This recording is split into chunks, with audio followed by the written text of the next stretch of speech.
sekelompok sama seminar. Oh, begitu. Selain selain kuliah, Susan punya kegiatan lain nggak?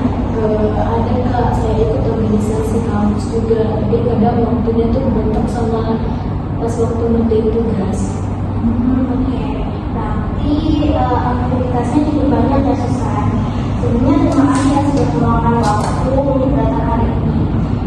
Kira-kira apa sih yang ingin kamu bicarakan ataupun mau bicara solusi yang pada pertemuan ini? Sebelum itu kamu nih tenang aja ya, karena percakapan kita ini akan bersifat rahasia gitu. Jadi kamu bebas bercerita apa aja yang kamu cerita. Kamu sedia? Iya. Jadi Kak, saya tuh merasa punya masalah karena selalu bilang iya tuh ke teman-teman yang minta tolong. Susah bisa ceritakan lebih lanjut nggak? Misalnya teman yang minta bantuan waktu mengerjakan tugas, mengambilkan rapat, atau meminjam catatan, saya tuh harus selalu mengiyakan, saya tuh tak pernah menolak, padahal sebenarnya biasa saya sibuk Kak. Oke, berarti walaupun dalam kondisi kamu lelah, kamu memiliki kayak pekerjaan sendiri, kamu ini kayak tetap merasa harus menerima permintaan mereka gitu. Iya Kak, saya takut dan tidak baik atau nanti dijauhi sama teman. Apa sih dampaknya bagi diri kamu ketika terus mengatakan iya gitu? Saya jadi sering kelelahan, tulis sendiri itu terlambat, dan kadang kesal karena merasa dimanfaatin. Oke, jika masalah ini terus berlanjut, apa yang paling kamu khawatirkan? Saya takut kuliah saya terganggu dan semakin stres. Oke, dari yang saya tahu ya, dari yang kamu ceritakan, sebenarnya kamu ini peduli pada orang lain ya.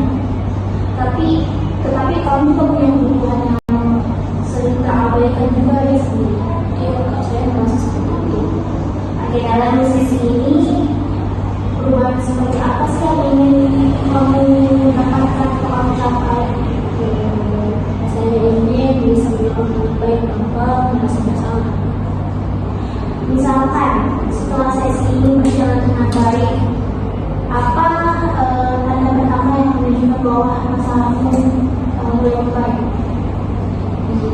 Saya bisa mempertimbangkan dulu sebelum menjawab permintaan orang lain. Sekarang saya ingin mengajukan sebuah pertanyaan nih. Misalkan ini terjadi sebuah kayak keajaiban saat kamu bangun dari tidur besok paginya nih, masalah kamu kan nih ada masalah yang selalu bilang iya sama teman terus kan, kalau dirimu ini nggak bisa nolak permintaan mereka. Nah, masalah itu udah teratasi karena sedang tidur kamu tidak tahu keajaiban itu kayak terjadi. Apa sih hal pertama yang membuatmu sadar bahwa keadaan itu sudah berubah? Saya mungkin bangun dengan lebih tenang dan tidak khawatir kalau ada banyak yang minta bantuan. Lalu apa yang akan mungkin berbeda saat berada di kampus? Kalau ada teman meminta bantuan, saat saya sibuk, saya bisa mengatakan bahwa saya belum bisa membantu karena ada prioritas lain atau kegiatan lain. Apalagi yang mungkin ada berbeda, yang mungkin akan berbeda? Saya tidak akan merasa bersalah sepanjang hari setelah menolong. Oke, menarik. Nah, dari gambaran itu terlihat bahwa kamu ini sebenarnya sudah memiliki gambaran yang cukup jelas ya mengenai kondisi yang terjadi. Iya juga ya. Oke, saya penasaran. Apakah kamu pernah berada di suatu situasi kamu merasa mengatakan tidak sama teman kamu ketika dia minta bantuan itu? Pernah waktu menjelang ujian saat menolak ajakan teman untuk membantu membuat laporan organisasi. Apa sih yang membuat dirimu itu berani menolaknya? Karena waktu itu saya merasa bahwa ujian itu lebih penting Kak, dan saya itu harus benar-benar belajar. Jadi kamu ini sebenarnya memiliki kemampuan untuk menentukan prioritas dan masalah tidak ketika situasi kamu ini mendesak gitu.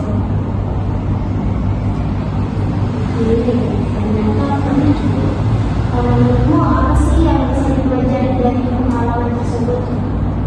Mungkin saya sebenarnya bisa menolak, hanya saja sering merasa tidak enak sama teman-teman. Oke, itu pengamatan yang sangat baik. Sekarang jika kita menggunakan skala ya dari 0 sampai 10, yang dimana 0 itu berarti masalah ini sangat mengganggu, dan 10 itu berarti kamu sudah mampu menetapkan batas dengan baik. Saat ini kamu berada di angka berapa? Mungkin di angka 4. Mengapa bukan di angka 2 atau 3? Karena saya kadang masih bisa menolak dan dalam situasi tertentu.